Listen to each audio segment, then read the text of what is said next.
Hey all, Sean here. Game On Cards and Collectibles.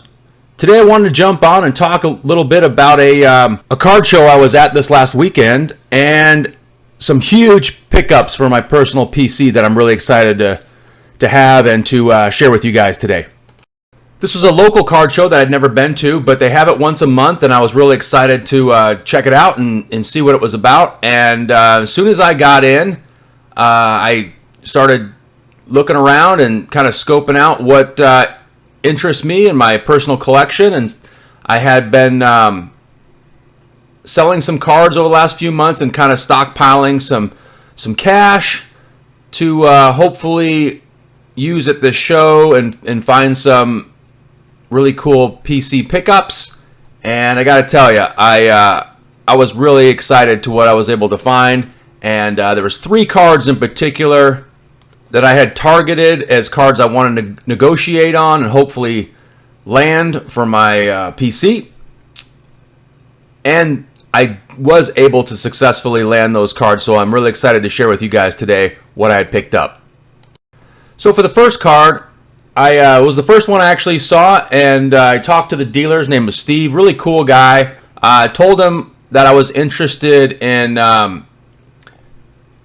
this particular card, which is a 2022 Leaf Pop Century Christina Applegate Auto Purple Refractor. Now he had a sticker price of $95, which was a little high. I was looking up comps on eBay and recent sales, and that was a little high, so I worked with him on a cash and trade combo, as you can see here. I gave him $45 in cash, plus I let him look through my cards to see if he wanted anything, and there was a Cal Raleigh Rookie Refractor PSA 10, which has about a $30 to $35 roughly value. So the combination of the two, I was able to land the Christina Applegate, so I'm really excited about that. It is numbered to 12, as you can see here, 12 of 12. It's in really good condition. The slight centering issue left to right, but I'm planning on grading this. I'll take a closer look.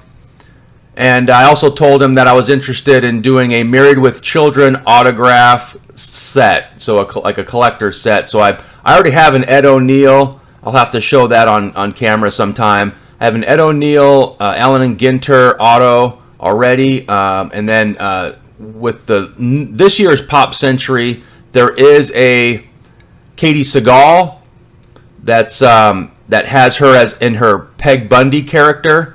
And then he said he's got connections with a guy up in Seattle that he works with that has access to the David Faustino card. So between that, I figure I can hopefully put together the set at some time in the near future, and that's kind of a side goal or a side project of mine as well. So really excited about that one and glad to have that one in my collection. So for card number 2 that I was able to land, this is a card that I had my eyes on, but I knew it was probably out of my price range, but I'll tell you the story behind it as soon as I show you.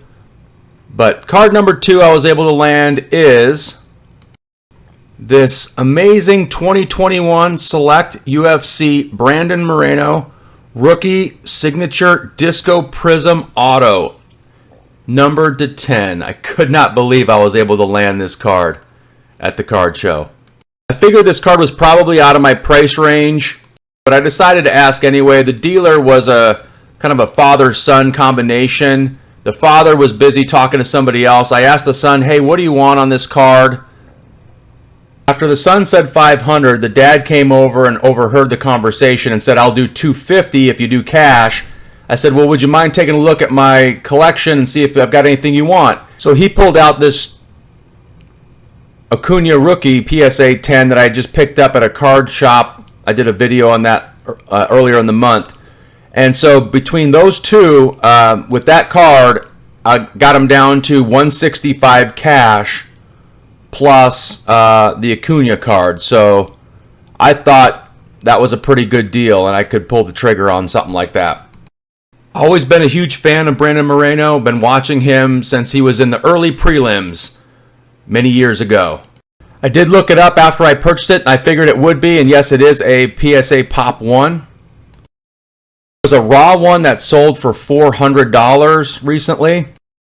So I thought this was a really good value, and I couldn't pass it up, and I finally had the money to do so. And him being the first Mexican-born UFC champion. It's pretty cool, I may say so myself.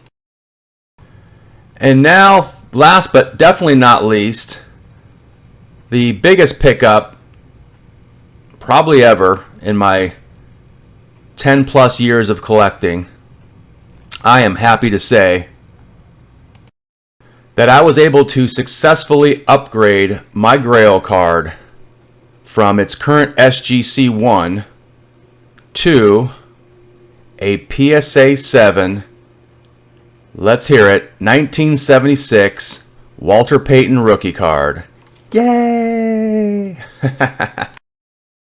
Now, when I first saw it, the dealer had it marked, as you see, $575, which is very competitive right now. This card has been going for between $600 and $700. I'll actually throw up the current graph for the last 90 days, but yeah, it's been selling well above that recently, so I knew it was priced very competitively, and I wanted to see if you still had any room to negotiate on it.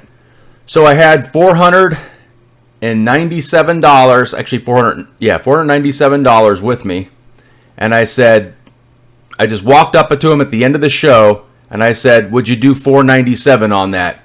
And his buddy looked at me and said, that's a very specific number. And I said, well, that's exactly how much I have on me right now available to buy it for. So the dealer thought about it for a moment, and he said, yeah, let's do it. So I am proud to say that I've been able to upgrade my Grail. It was a great show, and I appreciate all you spending a few minutes with me today. Have a great day, and we'll see you again here real soon. Take care, everybody.